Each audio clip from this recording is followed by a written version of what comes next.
Welcome to the channel. आज की class में हम ऐसे स्ट्रक्चर सीखेंगे जो आपकी इंग्लिश बहुत आसान बना देंगे। इस लेक्चर के बाद आप एतमाद के साथ ऐसे जुमले बोल सकेंगे जिनमें दो काम एक साथ हो रहे हों। अक्सर हम ऐसे सेंटेंसेस बोलते हैं जिनमें एक वर्ड को रिपीट किया जाता है, जैसे मैं चलते चलते गिर गया, वो भागते भागते आया, बच्चा रोते रोते घर पहुंचा, वो पढ़ते पढ़ते सो गया, मैं खाते खाते मोबाइल देख रहा था। इन तमाम सेंटेंसेस में दो काम हो रहे हैं, एक काम जारी है और उसी दौरान दूसरा काम हो जाता है। ऐसे सेंटेंसेस के दो स्ट्रक्चर होते हैं। ऐसे सेंटेंसेस को दो तरीकों से ट्रांसलेट किया जाता है। स्ट्रक्चर नंबर 1 है सब्जेक्ट प्लस वर्ब। यहाँ पे वर्ब की सेकंड फॉर्म आएगी प्लस वर्ब की फर्स्ट फॉर्म प्लस आईएनजी। ये स्ट्रक्चर उस वक्त इस्तेमाल होता है जब हम बता रहे हों कि कोई काम कैसे हुआ, यानी हाउ का जवाब देते हैं। कैसे आया? वो भागते भागते। तो हाउ का जवाब देने के लिए हम इस स्ट्रक्चर का यूज करते हैं। जैसे वो भागते भागते आया। अब इस सेंटेंस में दो काम है, एक है वो आया और दूसरा है भागते भागते। अब जब वो आया, इसको हम पहले ट्रांसलेट कर लेंगे, भागते भागते वाला सेंटेंस हम बाद में ट्रांसलेट करेंगे। तो वो के लिए लिख लेंगे ही आया। यहाँ पे हम वर्ब की सेकंड फॉर्म लिखेंगे। आया के लिए लिख लेंगे केम। कम की सेकंड फॉर्म होती है केम। वो आया, ही केम। कैसे? भागते भागते। ये वाला वर्ब जो है इसमें हम फर्स्ट फॉर्म के साथ आईएनजी भी यूज करेंगे, तो बन जाएगा हमारा रनिंग। ही केम रनिंग। वो भागते भागते आया। इसी तरह बच्चा रोते रोते घर आया। बच्चा घर आया, इसको पहले ट्रांसलेट कर लेते हैं। The child came home. The child came home. कैसे आया? रोते रोते। तो रोते रोते जो वर्ब है इसके साथ आईएनजी यूज होगा तो हो जाएगा क्राइंग। बच्चा रोते रोते घर आया। The child came home crying.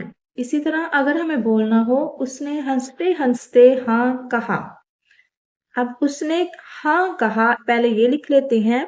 इसमें हम वर्ब की सेकंड फॉर्म यूज करेंगे। उसने के लिए लिख लेंगे ही।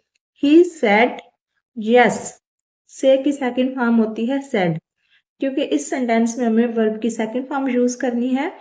ही सेड यस प्लस हंसते हंसते के लिए लिख लेंगे लाफिंग, क्योंकि इसमें हम वर्ब के साथ आईएनजी यूज करेंगे वर्ब की फर्स्ट फॉर्म के साथ। He said yes laughing. या फिर हम ये भी कह सकते हैं he said yes while laughing. While का भी यूज कर सकते हैं। नेक्स्ट है वो ढूंढते ढूंढते थक गया। अब इस सेंटेंस को हम कैसे ट्रांसलेट करेंगे? वो थक गया। He got tired. ढूंढते ढूंढते searching. He got tired searching. वो ढूंढते ढूंढते थक गया। या इस तरह भी हम बोल सकते हैं he got tired while searching. ठीक है, मैं समझाते समझाते थक गया। I got tired explaining. Explain के साथ हमने आईएनजी भी यूज किया है, क्योंकि हमारा स्ट्रक्चर है कि सब्जेक्ट प्लस वर्ब की सेकंड फॉर्म आएगी प्लस हम अगले वाले सेंटेंस की वर्ब की फर्स्ट फॉर्म लिखेंगे और उसके साथ आईएनजी। तो यहाँ पे एक्सप्लेन के साथ हमने आईएनजी भी यूज किया। आप इस सेंटेंस को ऐसे भी बोल सकते हैं I got tired of explaining. Of का भी यूज कर सकते हैं इस सेंटेंस में। अब बात कर लेते हैं स्ट्रक्चर नंबर 2 की। इसमें हम यूज करेंगे, सबसे पहले जो भी हमारा सेंटेंस होगा वो लिखेंगे, प्लस हम वाइल का यूज करेंगे, प्लस हम वर्ब की फर्स्ट फॉर्म के साथ आईएनजी यूज करेंगे। पहला जो सेंटेंस होगा जिस भी टेंस में होगा हम उसी टेंस में उसको ट्रांसलेट कर लेंगे। अगर पास्ट में होगा तो सेकंड फॉर्म से ट्रांसलेट करेंगे, अगर फ्यूचर में होगा तो हम विल का यूज करके तो सेंटेंस को ट्रांसलेट करेंगे, प्लस वाइल का यूज करेंगे, प्लस जो सेकंड सेंटेंस होगा यानी कि सेंटेंस का बाकी जो हिस्सा दूसरे वाला होगा उसको हम वर्ब की फर्स्ट फॉर्म के साथ आईएनजी के साथ ट्रांसलेट करेंगे। ये इस वक्त इस्तेमाल होता है स्ट्रक्चर जब हम बता रहे हों कि काम कब हुआ, यानी व्हेन का जवाब देना हो। जैसे मैं चलते चलते गिर गया। कब गिर गया? चलते चलते। यानी कि कब गिरा था? चलते चलते। तो इसके लिए हम ये वाला स्ट्रक्चर यूज करेंगे। तो सेंटेंस हमारा बनेगा मैं गिर गया। आई फेल डाउन। कब गिरा था? चलते चलते। तो चलते चलते के लिए लिख लेंगे वॉकिंग। आई फेल डाउन वाइल वॉकिंग। अब अगर हम इसी सेंटेंस को ऐसे बोलें, कल मैं चलते चलते गिर गया। अब इस सेंटेंस को हम बोलेंगे yesterday I fell down while walking. कल का यूज हम पहले कर देंगे, बाकी सेम वही सेंटेंस रहेगा। इसी तरह से वो पढ़ते पढ़ते सो गया। अब वो कब सो गया था? पढ़ते पढ़ते, तो हम लिख लेंगे वो सो गया, ही फेल asleep while, पढ़ते पढ़ते रीडिंग, ही फेल asleep while reading। अगर सेंटेंस कैसे का जवाब दे तो हम स्ट्रक्चर नंबर 1 का यूज करेंगे। अगर सेंटेंस कब का जवाब दे तो स्ट्रक्चर नंबर 2 का यूज करेंगे। यानी अगर सेंटेंस में पूछा जाए कि कैसे ये काम हुआ तो हम स्ट्रक्चर नंबर 1 का यूज करेंगे, जिसमें हम सब्जेक्ट प्लस वर्ब की सेकंड फॉर्म यूज करते हैं, प्लस सेकंड वाले सेंटेंस में हम वर्ब की फर्स्ट फॉर्म के साथ आईएनजी यूज करते हैं।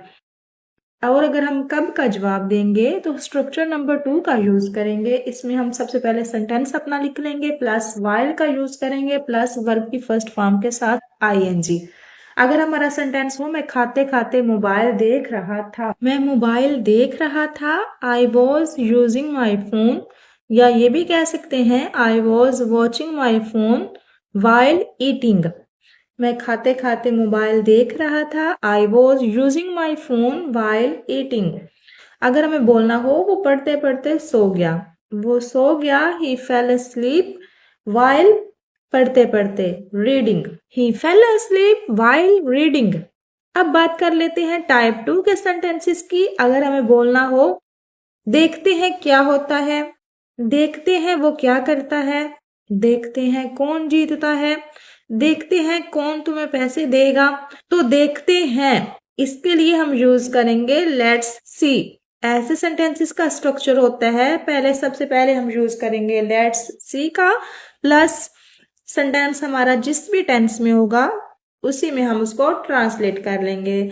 जैसे देखते हैं वो क्या करता है, अब है देखते हैं, इसके लिए हम लिख लेंगे लेट्स सी, वो क्या करता है। अब ये सेंटेंस हमारा प्रेजेंट इंडेफिनेट का है। प्रेजेंट इंडेफिनेट का स्ट्रक्चर होता है, सबसे पहले हम सब्जेक्ट लिखते हैं, प्लस वर्ब की फर्स्ट फॉर्म के साथ एस या ईएस का यूज किया जाता है, एंड देन लास्ट पे हमारा ऑब्जेक्ट आ जाता है। अगर हमारा सब्जेक्ट सिंगुलर होगा तो हम एस या ईएस का यूज करेंगे। अगर हमारा सब्जेक्ट प्लूरल होगा, जैसे आई वी यू दे, तो इनके साथ हम सिर्फ वर्ब की फर्स्ट फॉर्म लिख देंगे, उसमें एस या ईएस का यूज नहीं करेंगे। तो यहाँ पे सेंटेंस हमारा सिंगुलर सब्जेक्ट के साथ है, तो करना यहाँ पे डू है, तो डू के साथ हम एस या ईएस का भी यूज करेंगे, तो यहाँ पे बन जाएगा डज। यहाँ पे डू का जो यूज हुआ है वो हेल्पिंग वर्ब के तौर पर नहीं यूज हुआ, बल्कि मेन वर्ब के तौर पर यूज हुआ है, तो यहाँ पे ईएस भी यूज होगा। कंप्लीट हमारा सेंटेंस बनेगा let's see what he does, वो क्या करता है। अब क्या की जो इंग्लिश है हमने सबसे पहले लिख ली, क्योंकि WH फैमिली का जो वर्ड होता है वो सबसे पहले हम लिख लेते हैं सेंटेंस में। तो सेंटेंस हमारा बना let's see what he does, देखते हैं वो क्या करता है। एक बात हमेशा याद रखिएगा कि जब भी किसी जुमले के अंदर क्वेश्चन किया जाता है तो फिर हम हेल्पिंग वर्ब जो है वो स्टार्ट पे नहीं लिखते हैं, बल्कि सब्जेक्ट ही लिखते हैं, उसमें फिर हेल्पिंग वर्ब यूज नहीं होता, वो भी सेंटेंस हमारा स्टेटमेंट में चेंज हो जाता है। अगर हमारा एक ही सेंटेंस हो, सिंगल सेंटेंस हो और वो भी इंटेरोगेटिव में हो, तो फिर हम हेल्पिंग वर्ब का भी यूज करेंगे और वो सब्जेक्ट से भी पहले लिखेंगे। लेकिन अगर किसी सेंटेंस के अंदर दूसरा सेंटेंस इंटेरोगेटिव में होगा तो उसको हम सिंपल स्टेटमेंट में ही चेंज कर देंगे, उसमें हेल्पिंग वर्ब का यूज नहीं होगा, जैसा कि इस सेंटेंस में हमने किया। देखते हैं क्या होता है, लेट्स सी व्हाट हैपन्स, देखते हैं क्या होता है, लेट्स सी व्हाट हैपन्स। इसी तरह अगर हमें बोलना हो देखते हैं कौन जीतता है, देखते हैं इसके लिए हम लिख लेंगे लेट्स सी कौन जीतता है, हु विंस, हु विंस, क्योंकि ये भी सेंटेंस हमारा प्रेजेंट इंडेफिनेट का सिंपल सेंटेंस है, पॉजिटिव सेंटेंस है, तो इसमें हम वर्ब की फर्स्ट फॉर्म के साथ एस या ईएस का यूज करते हैं। तो सेंटेंस हमारा बनेगा लेट्स सी हु विंस, देखते हैं इसे कौन पैसे देगा, देखते हैं के लिए लिख लेंगे लेट्स सी इसे कौन पैसे देगा। अब कौन की इंग्लिश हम सबसे पहले लिख लेंगे, वो आ जाएगा, क्योंकि WH फैमिली के जो भी वर्ड हम यूज करते हैं सेंटेंस में, सबसे पहले हम वही लिखते हैं, उसके बाद सेंटेंस को हम उसी टेंस में ट्रांसलेट करते हैं जिस भी टेंस का हमारा सेंटेंस होता है। इसे कौन पैसे देगा? Who gives him money, who gives him money. अगर फ्यूचर का हो हमारा सेंटेंस तो हम विल का भी यूज कर सकते हैं। इसी तरह अगर हमें बोलना हो देखते हैं कौन मिलने से रोकता है, देखते हैं के लिए तो हम लिख लेंगे लेट्स सी। कौन मिलने से रोकता है, अब कौन के लिए हु आ जाएगा, लेट्स सी के बाद हम हु लिख लेंगे। मिलने से रोकता है, stop us from meeting, stops us from meeting. Let's see who stops us from meeting. देखते हैं कौन मिलने से रोकता है। देखते हैं वो कहाँ जाते हैं, लेट्स सी वेयर दे गो। अब देखिए कहाँ के लिए हमने वेयर का यूज किया है, तो सेंटेंस से पहले हमने लिख लिया है लेट्स सी के फौरन बाद हमने वेयर का यूज किया है। इसके बाद हमने सेंटेंस को ट्रांसलेट किया है कहाँ जाते हैं, दे गो। लेट्स सी वेयर दे गो। देखते हैं तुम्हें कौन बचाता है, देखते हैं लेट्स सी आ जाएगा, तुम्हें कौन बचाता है, कौन के लिए हु आ जाएगा। बचाता है, सेव्स यू, तुम्हें कौन बचाता है, हु सेव्स यू। देखते हैं लेट्स सी आ जाएगा। आज की क्लास में हमने 2 टाइप के सेंटेंसेस सीखे हैं। पहले हमने सीखे हैं एक काम करते हुए दूसरा काम भी करना, यानी एक ही वक्त में 2 कामों का जिक्र करना हो तो ऐसे सेंटेंसेस को हम कैसे ट्रांसलेट करते हैं, इसके लिए हमने 2 स्ट्रक्चर सीखे हैं। इसके बाद हमने टाइप 2 के सेंटेंसेस में ऐसे सेंटेंसेस सीखे हैं जिनमें हम बोलते हैं देखते हैं, तो देखते हैं के लिए हमने लेट्स सी का यूज किया है। ये वाला सेंटेंस आप ट्रांसलेट कीजिएगा, देखते हैं कौन चैनल सब्सक्राइब करता है। आई होप आज की वीडियो भी आपको अच्छी लगी होगी, कुछ नया सीखा होगा। वीडियो अच्छी लगी हो तो एक लाइक कर दीजिएगा। मिलते हैं नेक्स्ट वीडियो लेक्चर में। Thanks for watching.